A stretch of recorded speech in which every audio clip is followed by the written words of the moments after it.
Hi, I'm Sam Leith. I'm a literary editor of the Spectator and a freelance journalist, and I'm here talking about rhetoric. I'm the author of a book, You Talking to Me, Rhetoric from Aristotle to Trump and Beyond, and I'm here trying to talk about the history of rhetoric and why we still need to know about it.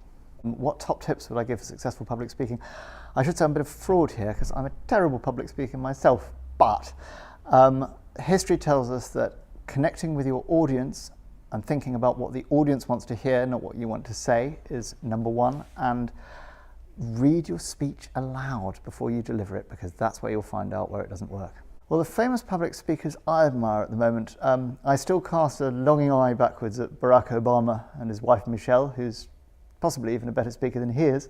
Just recently, I thought Oprah Winfrey's Golden Globe speech was absolutely tremendous. And Emma Gonzalez, who was one of the survivors of the Stoneman Douglas High School shooting in Parkland, gave an absolutely astounding speech at the March for Our Lives, and I think everyone could benefit from watching that. This is my first trip to the University of Wolverhampton, and I've had a wonderful time. I've been extremely well looked after by my hosts, and the quality of engagement and the questions that I've had from the audience have been, well, almost too challenging. They were a very, very high quality audience, really engaged with what I was saying. It was a pleasure to deliver the speech here.